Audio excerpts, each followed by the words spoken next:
Hello and welcome back to my craft room. I have something a bit different for you today. It's a collaboration with my good friend here on YouTube, Soo S-O-O Soo. She's Soo Matthews here on YouTube. I'll put it up here and I will put a link to her channel in the description box. Now this all started when Soo sent me an unexpected treat. Let me show you, let me take you to the... Here we go. Soo, like me, enjoys a bit of origami now and again, and she made me these beautiful little things which I'm going to show you in a minute. And funnily enough, this one is something I was thinking about doing a video on anyway.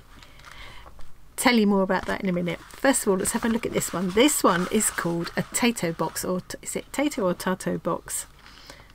Tato? Anyway, T-A-T-O box. And it's all made out of paper.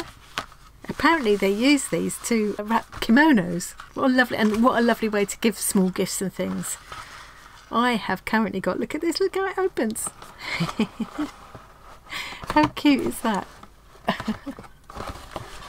So I have got all of my little labels from those vintage sewing threads I was showing just recently. So I've got them all in there for safekeeping.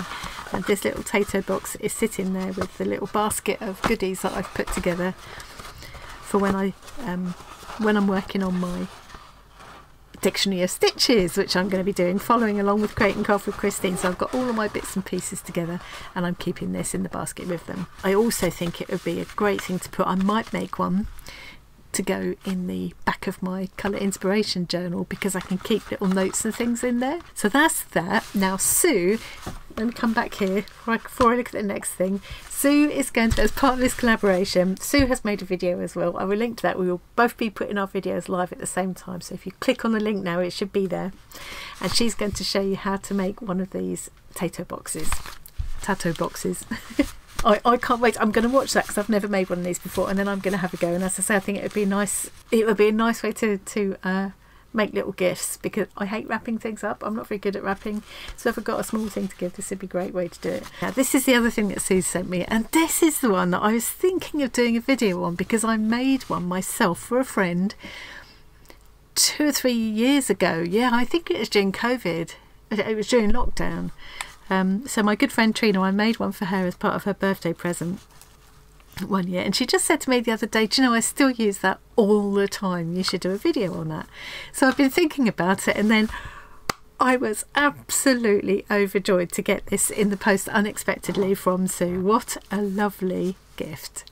So let me show you. This is a thread book or thread box, all done with origami again. And these thread books go back, I think they're Chinese in origin, and they go back, they've got evidence of these, there are examples of these still existing that go back centuries. I love it. Look at this. So the idea is that each of these is a little box that opens up. You can sort your thread into, but of course you can use it for other small items. So they open up like this. They're all layered. It's a multi-layered thing. So you can see I've got 8 of these little boxes here. And then if I open here,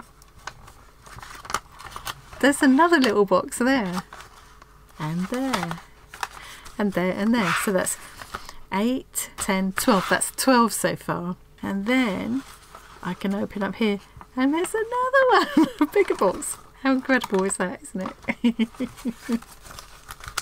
Another one. What a lovely gift for a stitchy friend. You could put a gift card to like a stitchy online, you know, a sewing supplies online company or something inside as well, couldn't you? So that's 8, 10, 12, 13, 14, and then right on the bottom here, the biggest one of all, 15. How cute is that, isn't it? Oh, I love it. And then the whole thing, that last, you can just use that last box as the outside, or you can, as Soo's done here, you can add another piece of decorative paper to create an outside, or you can do it with fabrics.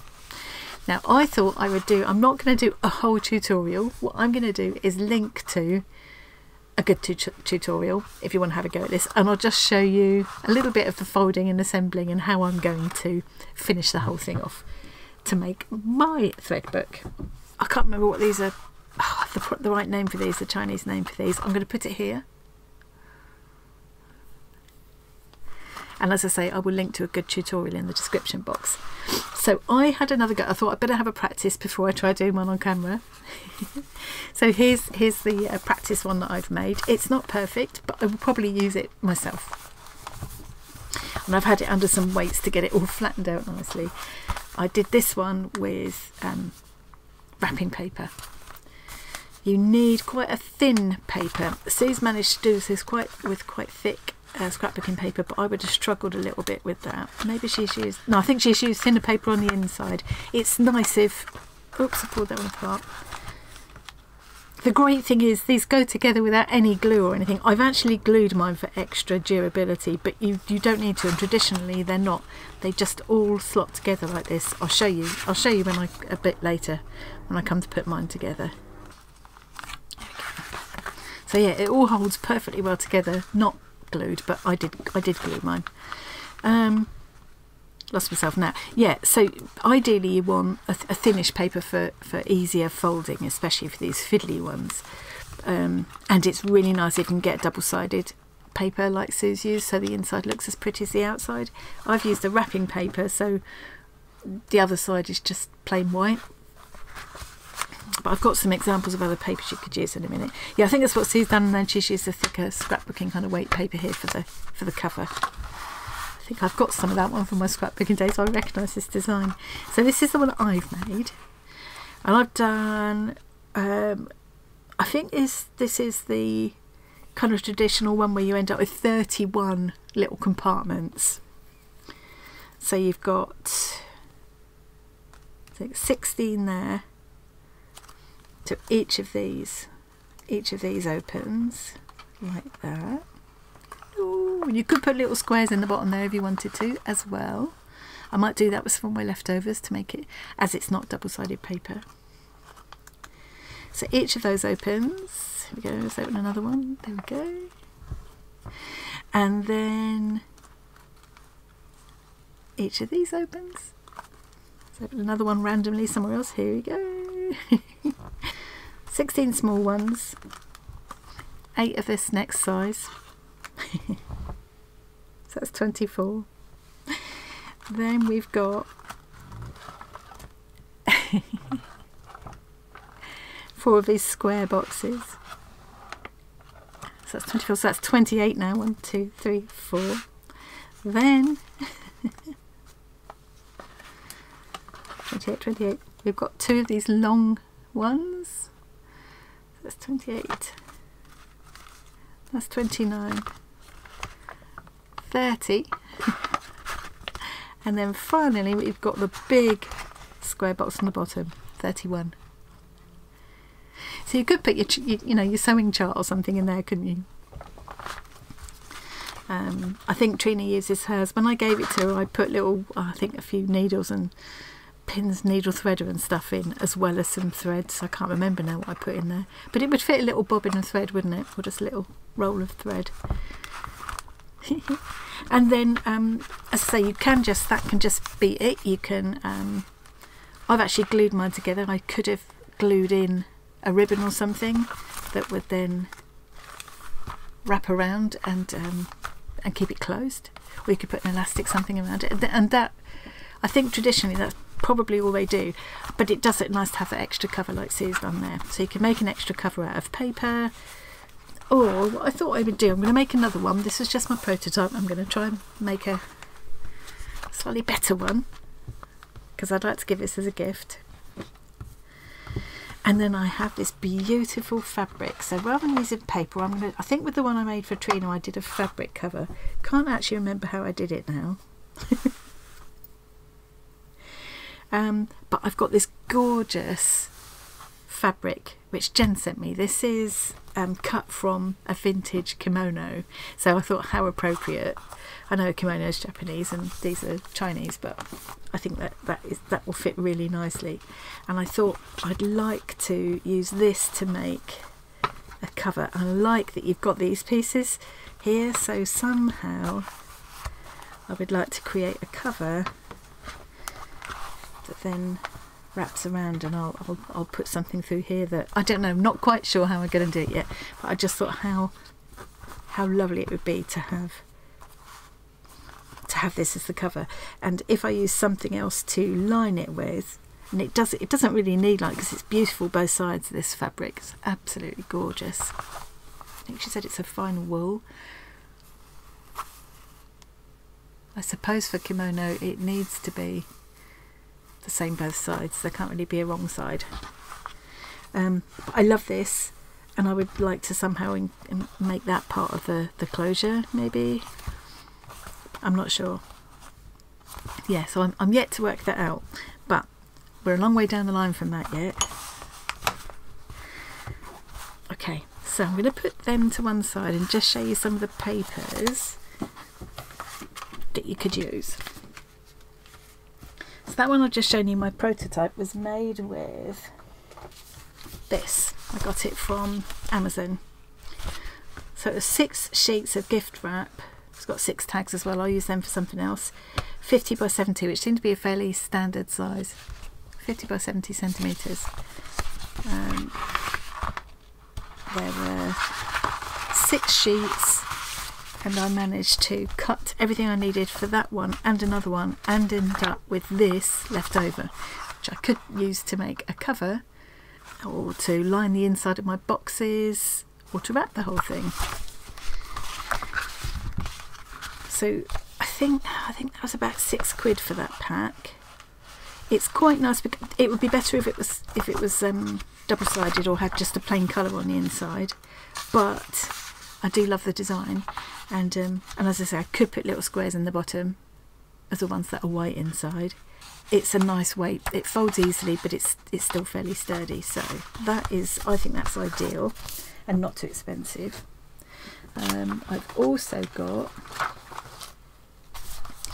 these are papers meant for scrapbooking and card making and stuff that I got free on the back of magazines and things years ago. You see some have actually been torn out of booklets and stuff, and I think those would make ideal. I guess I've put those, it's a while since I pulled these out, I put those together because they kind of all go quite nicely. It's got a shiny pearly finish, that one. That's 2-sided, which is quite nice. So yeah, I think all of those would go quite nicely to make a box as well.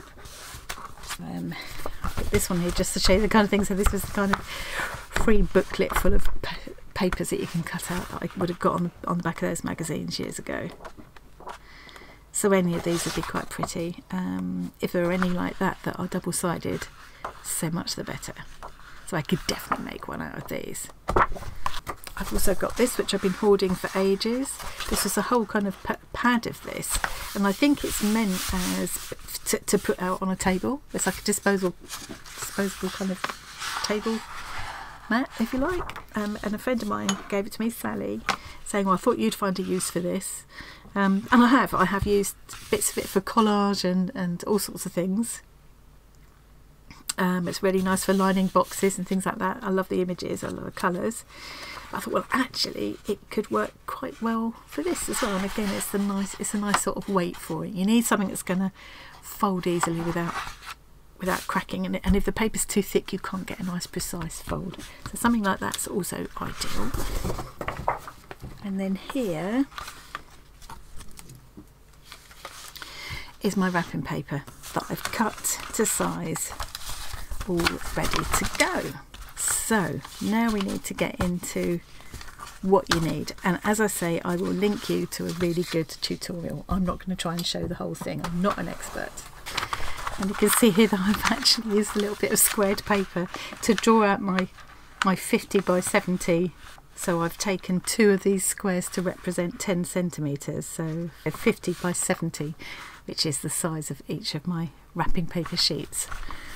And I've just used it to just map out where I can cut out all the pieces. So the video tutorial that I'll link you to will explain all of this properly. But essentially what they do is divide the little boxes that you're going to make, little origami boxes that you're going to make, into 3 types. So there's module A, module B and module C, and I thought this was a really nice clear way to do it. So module A is this fancy one with the flower on top that makes a little square box. Module B is a rectangular box.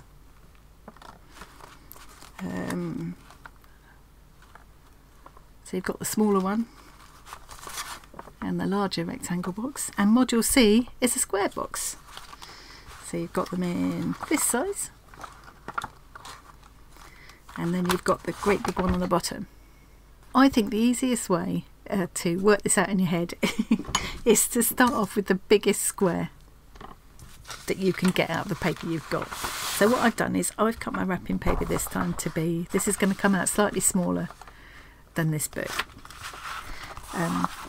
I've cut this to be standard scrapbook paper size, which is 30 centimetres square, because I just think that's a bit more accessible. And if you cut your wrapping paper to this size, you can use the leftovers. That's what I was working out here. So if I cut a 30 centimetre, have I done it here? 10, 20, 30, yeah. This one, I started with a 40 centimetre square. So the book I'm going to make now is going to be a bit smaller, about the smallest I think you can go, to be honest. Which was the smallest I'm going to be able to fold anyway. So yeah, start with the biggest square that you've got available, and you need one of that biggest square. And that will be in module C, that's the square box. Then you need 2 rectangles, half that size. So each one is 15 by 30. And they're going to make the 2 biggest oblong boxes. So that is these. And that will be module B template, the rectangle box. And then we need 4 this size. So these will make square boxes again. So it will be module C. So it's module C, the same as the biggest box, but obviously smaller. So each of these, in this case, will now measure 15 by 15. So if you started with a 40 centimetre square, each of these would be 20 by 20. So you're just dividing each time. So I've got one of the biggest square, 2 of the rectangles cutting that square in half, and now I've got 4 quarters, and now it's going to be 8. So each of these is going to be 15 by 7.5 centimetres. And these will make the smaller rectangle boxes. So it will be these ones. And those will be module B. And finally we need 16. I'm not going to spread all them out. And these will be module A. These are the only ones that are module A. They'll make the little square boxes that you see right on the top with the flower. So although they're making a square box, you need the extra bit, that's, you know, because you're making the flower shape. So that's all of my pieces cut. Hopefully that is making sense. It's all explained in the video as well, but it took me a minute to work out. So I'm hoping that this will kind of help you to make sense of it. So whatever square you're starting with, start with the biggest square, and you just need one of that. Divide it in half, you need 2 of those. Divide it in quarters, you need 4 of those. Divide them in half again to make more rectangles, you need 8 of those. And then finally 16 more of those same size rectangles to make those top squares, the module A ones. And I do something a little bit different with the biggest box to how they do it in the tutorial. When I fold it, I just leave a little gap here so that this will close easily. I think in the tutorial, to me, it didn't look like it was going to close very comfortably. So I will show you that later. And I'm just going to show you one of each module. I'll do all my folding, then I'll come back and do the assembling with you, and we'll have a look at how I'm going to add a cover. Okay, I've just done a practice one to refresh myself. So this is the largest rectangular box, which is this one. It's module B. It's a module B in the tutorial I'm going to link to. and it needs this largest rectangle. So because I'm starting with the 30 centimetre square, this is 30 centimetres by 15. And I'm going to start with my pattern paper towards me. One thing I will say is when you're using wrapping paper like this, because mine came folded, if it's rolled it's awkward because the roll is, the paper wants to keep rolling, which is irritating.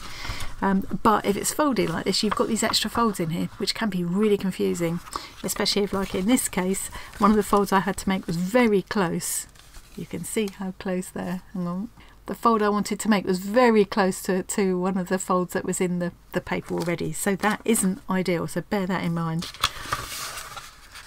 To be honest, the 30 centimetre type cheap scrapbook paper that you get, it's cheaper because it's thinner, but it's ideal for this kind of thing, and it comes in a big pad or in a pack, so it's not all folded, so that is ideal. But I've got this, so I'm going to use it.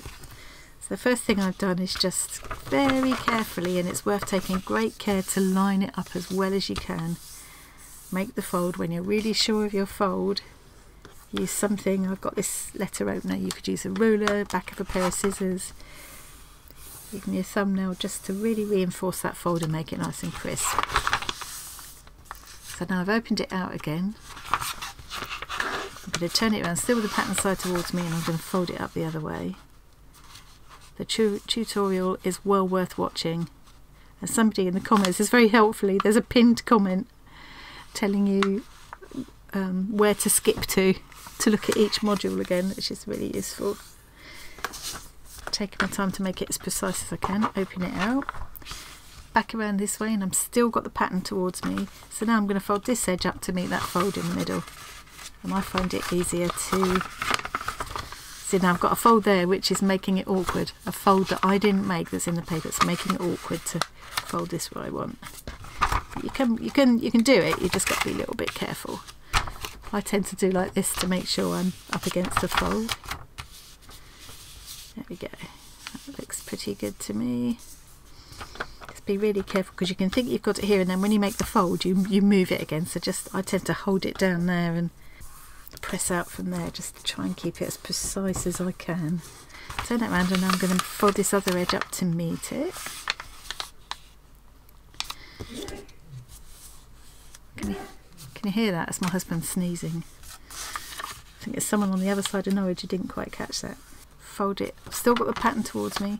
I'm going to fold it up so this edge meets that fold in the middle that way.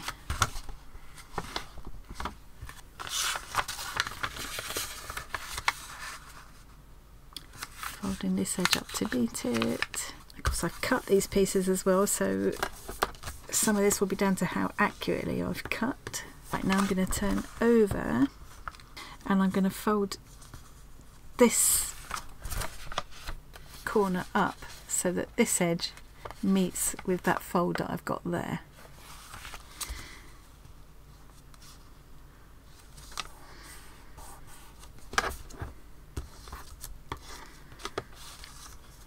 Do that to all four corners. Now I'm going to turn that over and open it all out, and I'm just going to coax these edges in and let that paper just fold down like that. Every stage I'm reinforcing my fold. All those edges are nice and crisp. And now I'm going to fold this little flap here back along the crease. I'm reversing that fold really.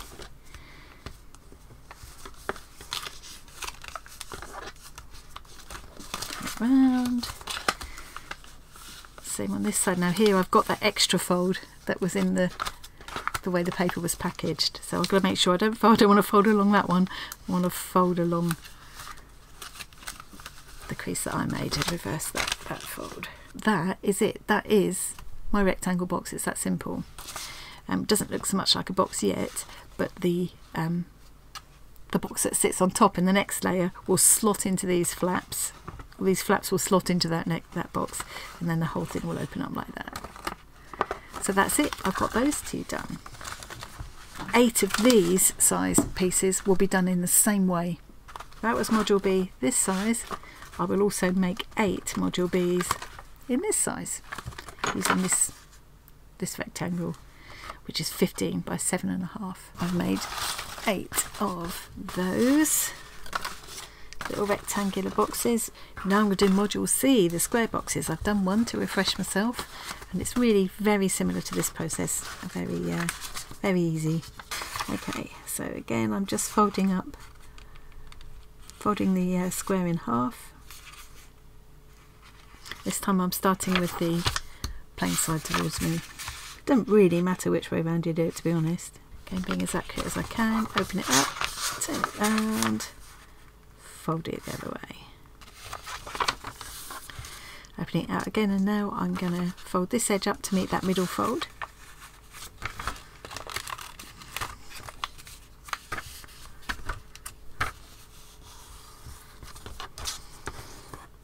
Fold this edge up to meet it. It's all very straightforward. Very therapeutic to sit and fold these squares while you're watching something out the corner of your eye or listening to a podcast or whatever. Same thing again. Folding both edges in towards the middle. Now I'm going to turn the whole thing over. I'm going to fold this corner up to meet where all those, the centre of that cross that has formed from those folds there.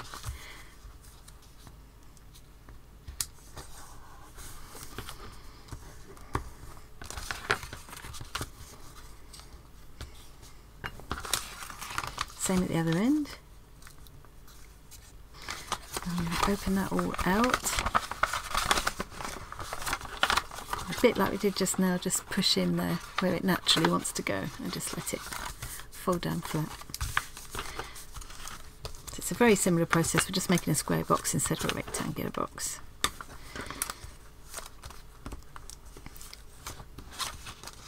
So this is module C in the tutorial. And again, doesn't look much like a box, but these all slot into the next box up. And then when you open it out, it creates that box shape. So I've got 2 more of them to make. And then the other square box is the great big one that's on the bottom. And I do something a little bit different here, so I'll show you that in a minute. And then I'll go ahead and make 2 more of these, and then we're on to the fiddliest box, the small one on the top with the flower. But let's just do this big square one first. So this time I think I'm going to start with the pattern upwards, so I end up with this pattern on the inside of my box, because I'm going to cover it with something on the outside, so this bit won't show. So let's have the interesting part on the inside where I'm going to see it. So I have unfortunately got this fold from where it was packed, so I'll have to just be careful around that. So folding it edge to edge. This is quite difficult because if I was just doing it by myself, I'd be getting my head over it and making sure I'm getting that as accurate as I can. But I can't do that because otherwise you'll see the top of my head instead of the instead of what I'm doing. So let's hope I've got that good enough. So at this stage, I'm doing exactly the same. I'm turning it round and folding again. Pin it out. Now here, because I've got that extra fold, this is where the kind of thing you've got to be careful. Make sure you don't fold up to if you've got paper like this with folds in, just make sure you're folding up to meet the right fold. So the right one for me is this one. Let's just double check. Yeah, so it's this one. I'm going to fold my bottom edge up to meet that one.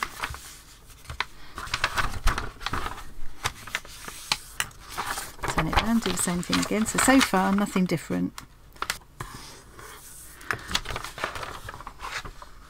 Okay, so now is where it's going to make a difference, because if I just, because this is going to kind of need to hinge in the middle basically, I need a bit of a gap here, and if I just fold this in a normal way, there won't be a gap. I need to allow for that. So in this case, there's my middle line. Instead of folding right up to meet that middle line, I'm going to stop just short of it to give it a little bit of hinging room. I'm just going to guesstimate about, I don't know, that's not even quite a centimetre there. I think that'll be about right. Yeah. And the same on this side. I'm not going to bother measuring it, but I want to make it roughly the same. Okay. And then I'm going to carry on and complete the rest of the box in the same way. So I'm going to turn it over, fold this point up to meet where the lines intersect there, which it won't quite fold up to intersect because I've done that slightly differently, but I'll line this edge up along that fold line.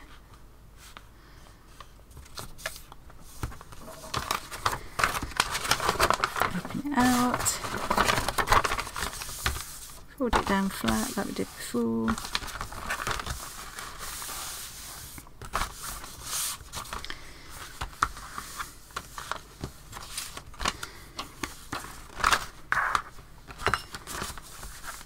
And I've got my square box again, just like this one, but I've got just a little bit of a gap in the middle there so that it will allow for folding it over. Hopefully that makes sense. So you can see the size my needlebook is going to end up now. It's going to be significantly smaller than this one. So this was starting with a 40 centimetre square, this was starting with a 30 centimetre square, so it does make quite a difference. Yeah, just to give you an idea of sizing, so that's the square we're starting up with. That makes a square box a quarter of the size. This is the one we use for the rectangular boxes. Again, quarter of the size, 4 of those would fit on there. A bit different with the top boxes, which are module A, which I'm going to do next, because they've got little flowers on the top which take up some of the paper. So 8 of them would fit onto here. It's all very mathematical.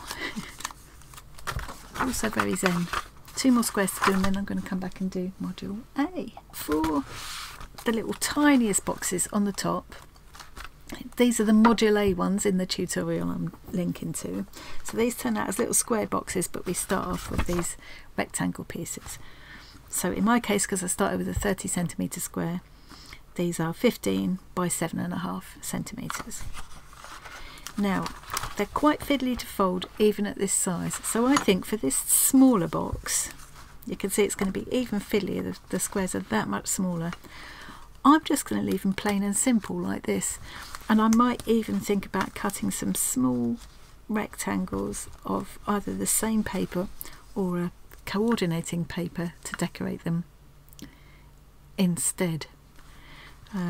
Or even I could use punched or die cut circles and cut them in half.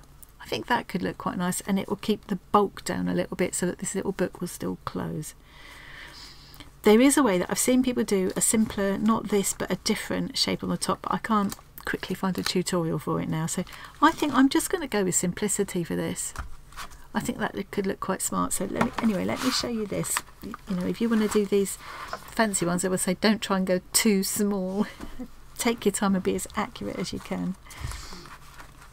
But doing them this way, it's going to be an awful lot quicker as well. And I think it will look quite, I still think it will look quite nice. So I need 16 of these for my very top layer. I'm also thinking, as I'm doing it that way, I might be better to fold them the other way up so that the pretty shows. Yeah, because otherwise it's white on the outside and white on the inside, and of course with this you still see some of the pretty around here, but the way I'm doing it now you don't. So, thinking on my feet, well, my bum actually, and instead of starting this way up, I'm going to be starting this way up. Start again like we did before, folding the long straight edges up to meet each other.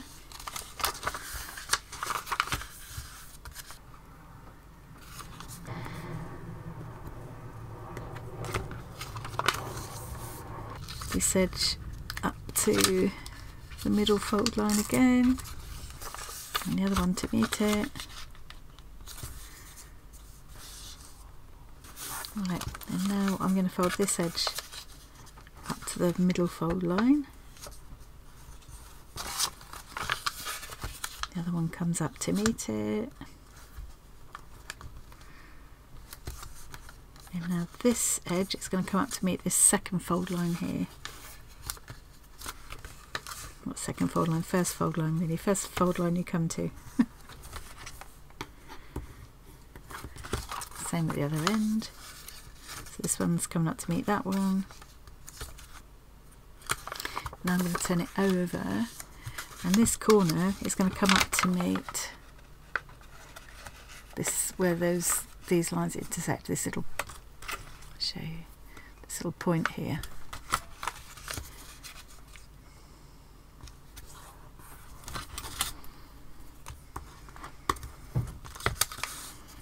Same with this corner, and the same on the other end. And now I'm going to fold it so that this edge meets up with this line here.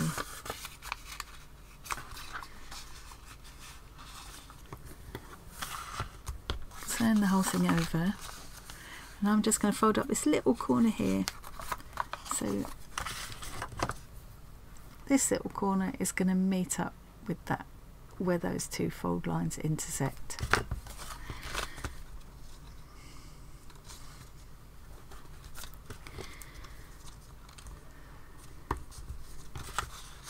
Same here.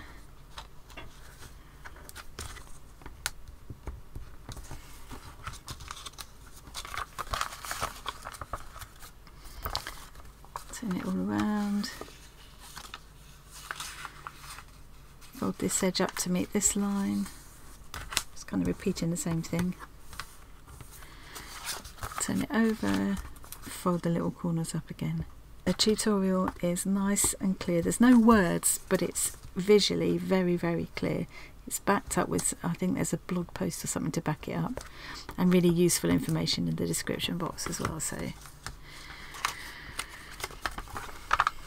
right, so now I've got this crumply foldy bit, and now this is the only slightly tricky bit, getting this to go where you want it to. So if you pull these edges in here,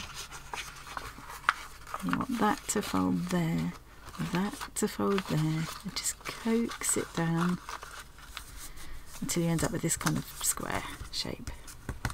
Now I'm going to fold this one down. I'm going to fold both those flaps in, and open that out, and just push this little point in there. Fold these little edges in at the same time, so the whole thing kind of collapses into another square. Wonderful, isn't it? And then this folds up like that. Turn it round, bring this flap down, and do the same thing again. Open it out, push that little point up, fold these edges in. Once you've done it a couple of times, it feels very easy. And fold this flap up. And this is where now you would go on to, if you're following the tutorial, you would fold this down and you would start creating your little flower shape if you want these shapes. But I'm going to leave it at that, so that's how my little boxes will look. So I'm going to carry on now and refold this one inside out. I mean, I could alternate them. I could have white and blue, I suppose. It might be nice, a checkerboard. I'm gonna fold them all this way. So I've got this one to refold and another 14 to do, giving me 16 altogether, and then I'll be ready to assemble. I think I've got all my pieces now. So this was the biggest module C, the square, and I modified it slightly to give me room to fold it, as I showed. And then there are the two biggest rectangle, those are module B. Next layer up is the 4 square boxes. Module C again. The next layer up again, I've got 8 rectangular boxes, so they're like these but smaller. I've got 8 of those, so those were module B in the tutorial.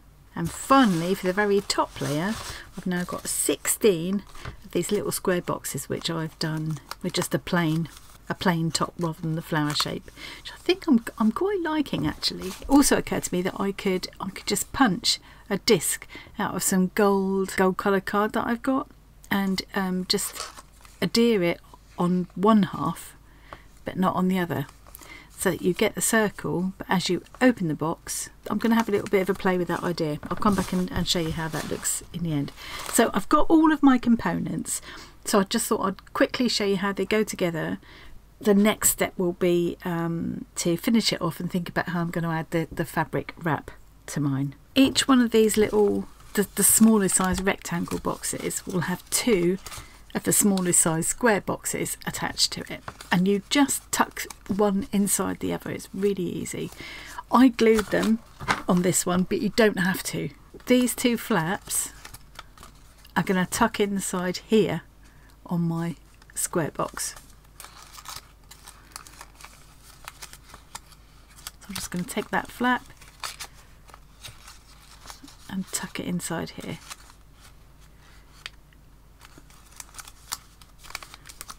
Take another square box, oops, tuck the flap inside there,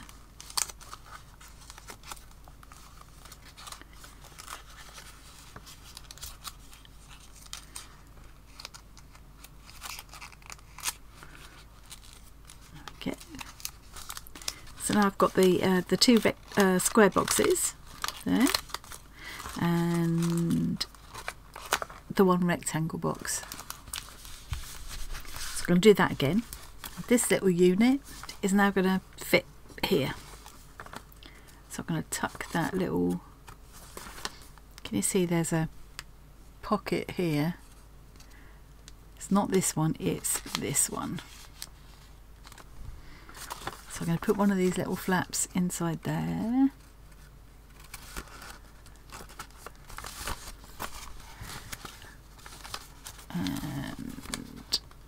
The little flap at the other end inside there. There we go. Take the other little unit. There we go. Now I've got my little square. So I'm going to make this little square again now. There we go. I've got my 2 squares put together. Now I need to put them onto the biggest size rectangle box. That's this one. So I'm not going in here. I'm going in this bit here. I'm just tucking one of these flaps in there. The other flap, tucking in the other side. Same with this one. Go. I've built that rectangle. Now I'm going to repeat that. Starting with the smallest one again. So the last step, and these will all flatten out once I put them under some heavy weight tonight. These will all flatten out nicely and sit down where I want them to. But I actually quite like the look of them like that. So now the last step is to put them into my biggest square of all. So this one was the one that started off at 30 centimetres square, and it's the C module. So I'm going to tuck it in again, not here, but in this bit. So I tuck these little pointy flaps in there.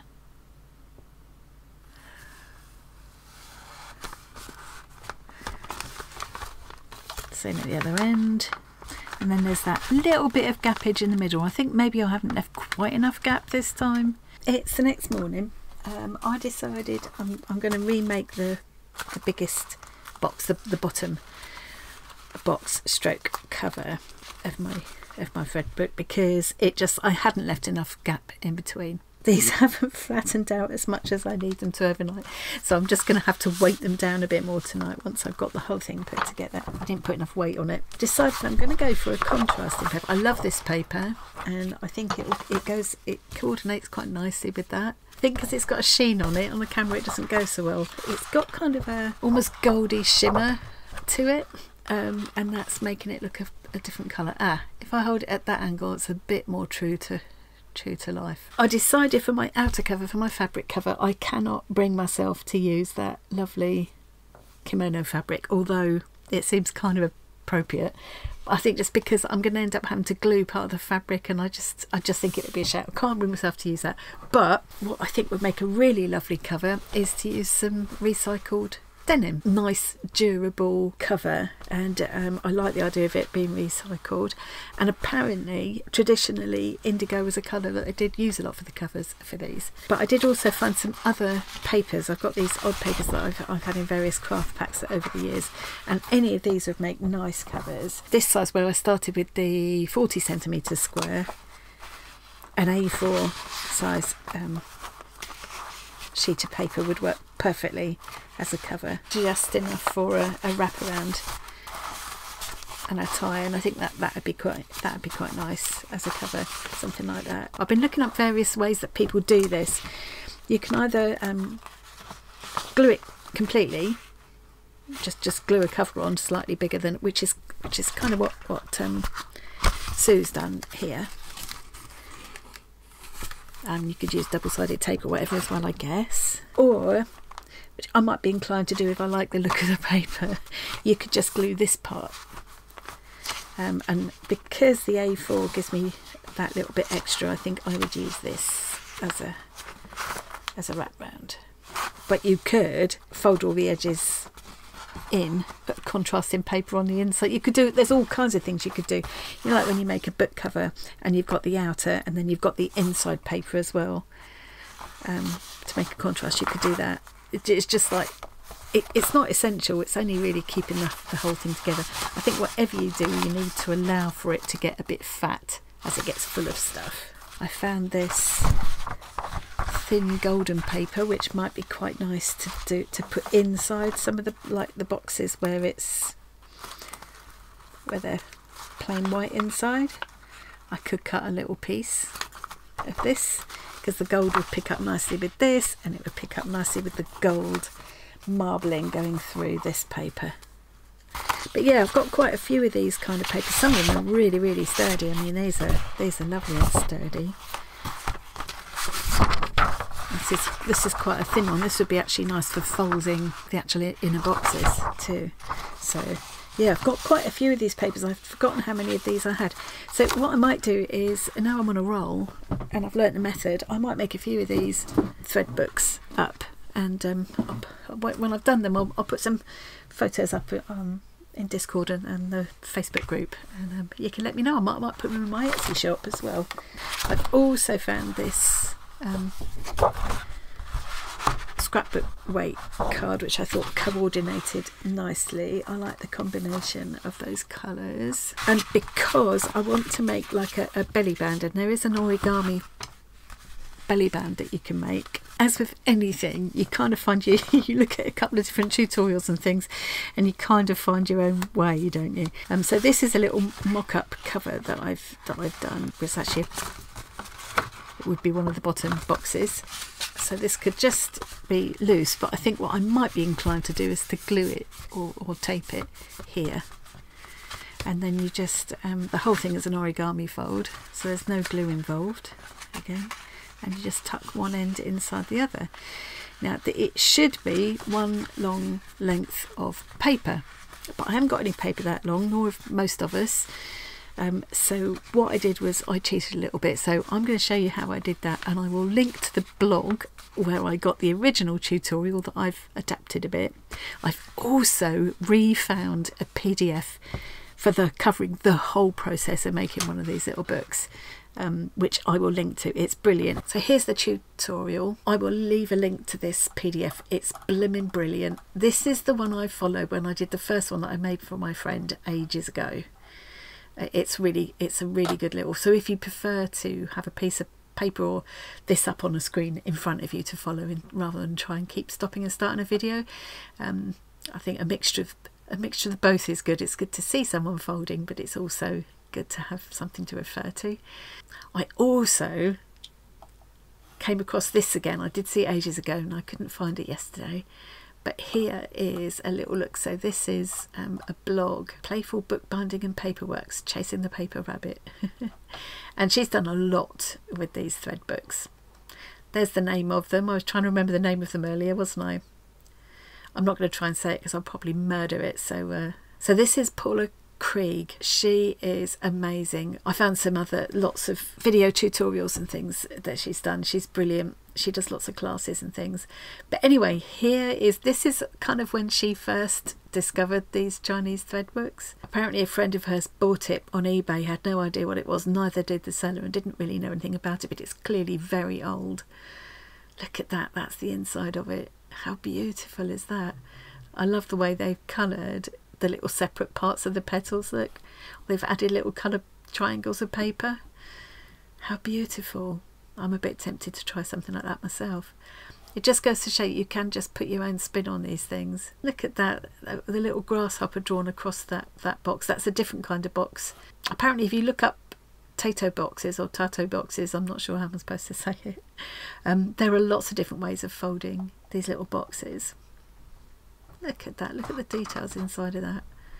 So this is exactly the same layout that I've got, ending up with 31 boxes. This is the, I'll link to this as well. This is someone else, now I've forgotten her name, it's Byopia, yeah, Byopia Press. What's her actual name? Anyway, she's showing these different ways of doing closures, and what I've done is just very slightly adapt her method here, which she shows very nice and clearly.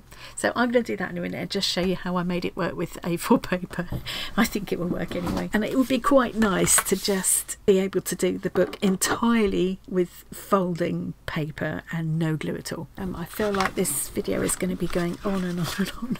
Oh, I dug out one of my circle punches as well because I want to try that idea of which is another thing I'll use this card for, of using little circles on here. They'll look like little golden suns. I think that'd be lovely. First thing is to fold this new bottom layer book, and because I've left that gap in the middle, I've now ended up with these two bits here of white, which I don't like the look of. So what I'm going to do is carefully take note of which edge it is. So it's that edge and that edge, and I'm just going to trim that extra off. So basically this, you can see where this doesn't come to quite to the corner, so I'm going to trim between there and the same point at the other end. Just trim off that extra bit of white. There we go. So now when I fold it up, I haven't got that white bit showing. I've got to fold these bits in. And that's it really. That's my box done. So now I should be able to fit these on. So I'm just gonna tuck this flap inside there. Because that's a more durable paper, a heavier paper, and it's quite decorative, that could just be my cover. I could just put a ribbon around it like Sue did, you know. I could add a button on the front and do a button and ribbon closure. That's one of my favourite ways of closing journals and things. Or I could add my fabric cover, or I could add another piece of paper as the outer cover. So say this one, for want of argument, I could just cut that to fit. You know, I'd have to cut that bit, glue it just on that surface. I'd probably glue it like that, which would give me, so by the time I've cut that bit off of there, which I can use for something else, and that would give me enough of a wraparound. So I think that would be really nice as well. That would be lovely paper to use actually. So I feel like, well, now I'm in the mood, I'm going to make up, I am going to make up a few of these in different ways, and I will share some pictures in Discord and Facebook just to show you how they turned out. So I need to flatten this one out more, as I said, and I'm going to add the little gold insides, and I'm going to add the little circles. Let's just punch one and have a look, see what it looks like. This might be a little bit too stiff to make the belly band with. It does need to be reasonably stiff and have a little bit of texture, which this has got. I'll link to that post with the belly band tutorial. I think she says that you want the length of the paper to be about 11 times longer than the width that you want your belt to be, which would mean, I mean, I want my belt to be kind of at least 5 centimetres, which would make it 55 centimetres long. And I could use more of that wrapping paper, but I don't want the same colour really. So I did work out how you could do it with a piece of A4 paper. So I'm going to make that my belt with that in a minute, and I'm also hoping that it will work to do these little circles I'm thinking. So what I'm thinking is I'll just glue the circle just on one half, so that it'll be like that. I just think that'll look really cool. So when you open it, the circle would just stay on one half, so it's not going to stop you being able to get to your threads and things. I just like the look of it. Let's fold this belt. So you need to start by folding over a flap that measures the same as the width of your fabric. So I need your paper. So I need to mark 5 centimeters here. So I'm going to fold it over there. Make sure the edges line up. And as I say, I've kind of adapted this myself a little bit, but you'll be able to follow the tutorial on the blog post and do your own thing with it. And now she actually scores it, but I'm just going to fold it over again. And now I'm going to flip it over like that, and I'm going to fold this down. So I have to be careful because again I've got quite stiff paper here. Just going to pinch it just there to coax that to fold at the right point. There, and now I'll line these edges up. And now what she does is just feed this back through, back through here. But what I'm going to do is fold it first, so I just found that made it a bit easier. Okay, so I've folded it around itself, and now I'm just going to turn it so that I can see where that opening is and tuck this in here and pull it all the way through. Now this is a snug fit, but it will do it. You just have to coax it a little bit, and I found it did help to have that fold there, because otherwise at this point I found it really tricky. It's still a little bit tricky, but having the fold seemed to help. So I've just pulled that through, and that's locked everything into place. Now if you had that nice long piece of paper, you're done. But because I don't have anything that long, what I decided to do was just tuck another piece of paper in. Make sure I get it the right way around. So I can trim this off, glue them there. That won't show anywhere, that'll be on the inside. And then the idea is that they come around like this. I cut mine off to a point to make it easier, and then it will feed in here. And then when I'm ready, I will cut this to length, and I'll just cut that off at an angle. So if I do want to do it now, undoubtedly it will need to be shorter than this. But so this end will go on my book. That's what I'll probably do. Glue it to my book on the back, I think. Leave this open at the front, maybe, or I don't know, I might glue it at the front. And then to close it, this will be cut shorter. To close it, you would just pop the other end in there, and that will stay shut. These make nice little gifts for friends who like stitching. It's a bit of a labour of love, but actually it's quite enjoyable and quite relaxing to do. So, but yeah, I probably would only send them to people who will appreciate them. Those clips are making little marks. That's a shame. I don't really want that. I think that's all I'm going to do for now, because this video is going to get ridiculously long.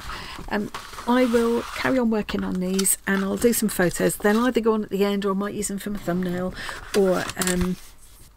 or just, you know, if you're interested, just keep an eye in the Facebook group and Discord community, and I'll post pictures in there. Got a live coming up on Saturday. It's the first Saturday of the month, so it's time for an arty farty party, isn't it? Saturday night in. I'll get that scheduled and put a link to that in this description box as well, in case you want to, because you can go there now and set a notification that will let you know when we go live. So it'll be me and Tom for a couple of hours from 8 PM this Saturday, the 2nd of Feb. Streaming from here in my craft room, and I always have some kind of activity going on, so maybe I'll carry on and do a few more of these, because I've sort of got it set in my head now. That would be quite a nice thing to be doing on Saturday. So if you fancy joining me, get your papers and stuff, and we could all be doing some. Yeah, thank you so much to Sue for sending me that beautiful box and doing this little collaboration with me. I'm going to have a go at Sue's box as well now.